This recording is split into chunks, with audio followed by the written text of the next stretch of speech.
आवाज की दुनिया के दोस्तों, जब उस सरपंच ने उस निकम्मे लड़के को कहा कि तुम्हारा घर कैसा है, उसने जब बताया कि सरपंच साहब, मेरा घर जो है वो घास फूस का बना हुआ है और कैसे गुजारा कर रहा हूँ। सरपंच ने कहा कि ठीक है, एक दो दिन में मेरे आदमी वहाँ जाएंगे और तुम्हें 2 कमरे का और लेटरिन बाथरूम बना देंगे। तो जा, वो शाम को आ जाना। इतना कह के उसने हाथ जोड़ के सरपंच साहब नमस्कार कह के निकल गया। साथ में जो आदमी आया था, जिसने भगवान में मंदिर में जाके उससे कहा था कि मुझे एक मोटरसाइकिल चाहिए, भगवान दिला देना, वो उसके पीछे पीछे चल गया। रास्ते में जब वो पहुंचा तो उसने उससे कहा कि यार तुमने तो कमाल कर दिया, तेरी तो लॉटरी खुल गई। सरपंच साहब ने तुमको 10 लाख रुपए कैश देने के लिए कहा, शाम को बुलाया है, और तेरा जो घर है वो 2 कमरों का मकान ही बनवा देंगे, लेटरिन बाथरूम बनवा देंगे। उसने कोई जवाब नहीं दिया। उसने कहा तू खुश नहीं है? बोला खुश तो हूं मैं, लेकिन तुम जो वो मांग रहे थे कि कह रहे थे तुम्हें तुम मांग ले, तुमने मांगा क्यों नहीं? तुमने खाली एक ही बात कही, मुझे कुछ नहीं चाहिए, आपके हिस्से के हिसाब से आप मुझे जो भी देंगे मैं हाथ जोड़ के ग्रहण कर लूँगा। तुमने बार बार एक ही चीज़ कही। उसने सरपंच ने फिर मुझे इशारा किया किसको कहो मांगने के लिए। मैंने तुम्हें कहा भी कि मांग ले जो मांगना है, लेकिन तुमने मांगा नहीं। तुमने बस एक ही बात कही कि साहब मैं क्या मांगूंगा, मुझे मेरे पास कुछ नहीं चाहिए, मुझे बस आप अपने हिस्से के हिसाब से कर देना। ये क्या मतलब था? उसने कहा चल यहाँ बैठ। उसको बैठाया। बैठाने के बाद में उसने कहा कि देख, मैंने क्यों नहीं मांगा मुझे मालूम है, और मैं इसीलिए नहीं मांग रहा था। बोले किस लिए नहीं मांग रहे थे? बोले वो सरपंच है, मैं अगर उनसे मांगता तो मैं क्या मांगता, 5,000 रुपये मांग लेता, 10,000 मांग लेता, ज़्यादा से ज़्यादा 15,000 रुपये मांग लेता, जो मैंने कभी ज़िंदगी में नहीं देखे। वो मुझे देखे बरी कर देते। मैंने उनसे एक ही बात कही कि मुझे कुछ नहीं चाहिए, बस आपकी जो हैसियत है उस हिसाब से मुझे आप जो देंगे मैं हाथ जोड़ के ले लूँगा। तो अब उस जगह सरपंच फंस गया। उसने सोचा कि मैं अपनी हैसियत के हिसाब से अगर इसको दूंगा तो गांव में नाम भी होगा, लोग सोचेंगे सरपंच कितना दयालु है, क्यों मैं अपने हिसाब से क्या दूँ इसे।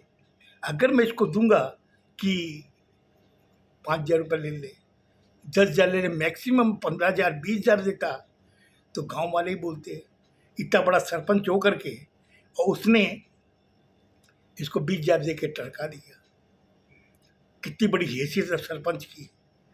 तो सरपंच ने अपने हैसियत के हिसाब से उसने क्या किया, मुझे 10 लाख रुपए कैश देने की कहा, और बाकी मकान बनवाने के लिए कह दिया कि इसके मेरे आदमी आएंगे और तेरा 2 कमरों का मकान बनवा देंगे, ताकि गांव में ये अफवाह फैलेगी, गांव में ये बातें फैलेगी कि सरपंच ने कितना अच्छा काम किया है, एक उसके बच्चे को बचाया, उसने उसके एवज में कितना बड़ा उसको इनाम दिया है। इसमें सरपंच की इज्जत भी बढ़ेगी। वो जो साथ में था वो सोचने लगा, बोले यार ये आदमी हम लोग इसको निकम्मा समझते थे, अनपढ़ समझते थे, लेकिन इसने कितनी दूरदृष्टि के हिसाब से सरपंच से ये कहा कि मुझे कुछ नहीं चाहिए, आप अपनी हैसियत के हिसाब से कर देना। क्योंकि तुम एक चीज सोचो, जब हम लोग भगवान के पास जाते हैं तो हम लोग क्या कहते हैं, भगवान ये मेरा कर देना, और मुझे और आप, और ये तो तुम भी समझते हो मैं भी समझता हूँ कि भगवान को तुम मांगोगे भगवान तुम्हें देगा, वो तुम्हारी हैसियत के हिसाब से।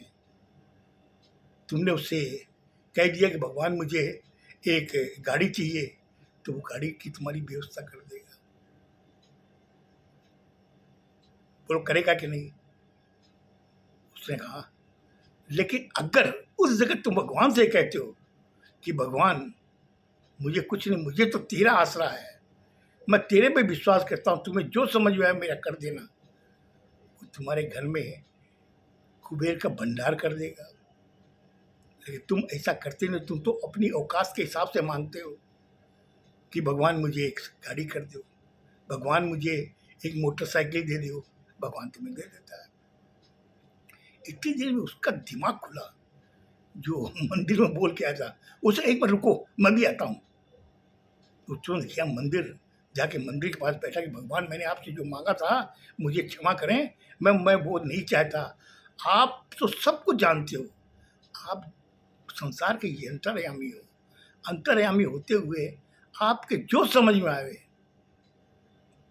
वो मुझे कर देना, बस मेरी यही प्रार्थना है।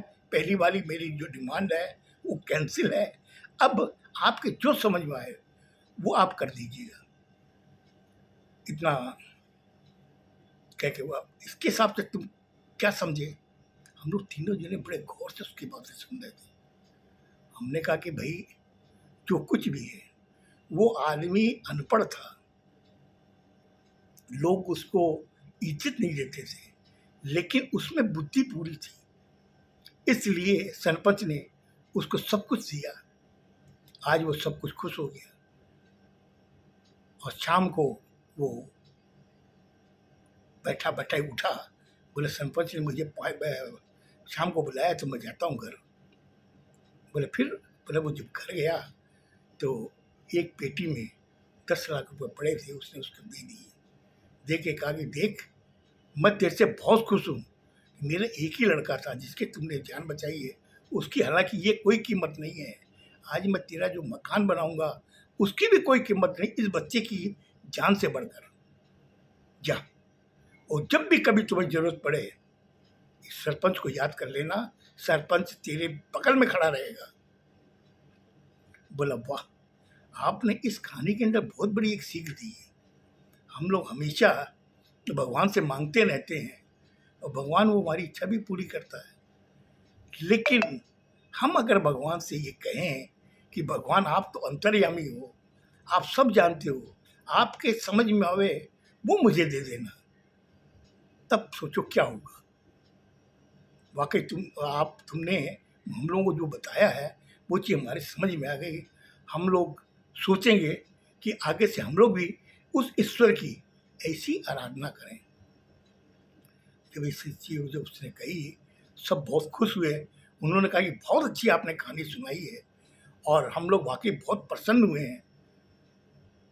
उसके बाद उसने कहा कि अब जयपुर आने वाला है क्या? जो उसने कहा कि नहीं, अभी तो जयपुर आया कहाँ है, जयपुर आने में अभी भी 2 घंटे बाकी है। तो उसमें से मेरे बगल में जो बैठे हुए थे उसने कहा कि एक काम कीजिए ना, 1-2 चीज़ें ऐसी और बताइए हमें ताकि हम लोग समझ सकें, और आप जो भी चीज़ बताते हो उसमें एक सीख होती है, वो हमें बहुत अच्छी लगती है। हम लोगों के मार्गदर्शन के लिए ये सब चीज़ें सुननी बहुत जरूरी है। उसने कहा सुनो, अब मैं तुम्हें एक चुटकुला सुनाता हूँ। बोले क्या? बोले गौर से सुनना, चुटकुला बहुत अच्छा है। घर के अंदर दादाजी, लड़का, लड़के की बहू, उसके 3 पोते, घर में खुशहाल जिंदगी।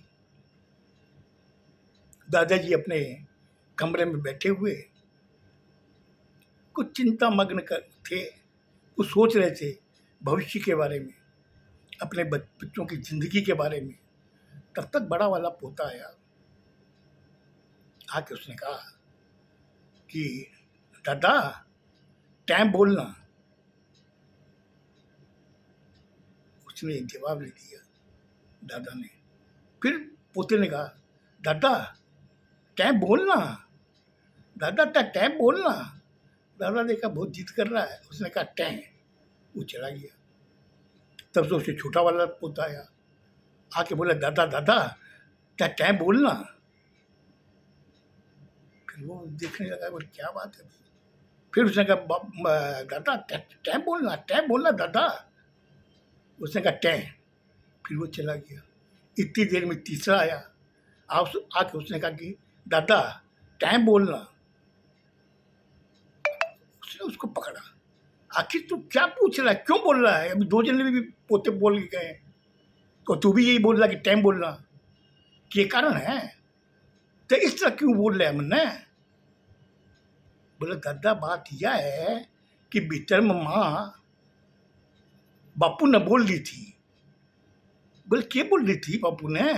बोले बापू ने बोल रही थी कि तो मैं जब पूछा कि अब बगल के घर का माइन टीबी है तो आपने घर में टीबी क्यों को ले आओ बड्डी।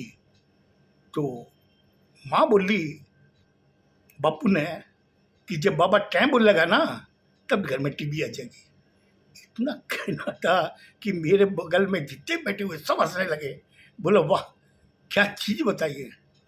बोले ये चीज़ मैंने चुटकुला सुनाया तुम्हें, ऐसे चुटकुले तुम्हें और सुनाऊंगा। खैर आज काफ़ी टाइम हो गया, आगे की घटना कल बताऊंगा। खुश रहो, स्वस्थ रहो, धन्यवाद।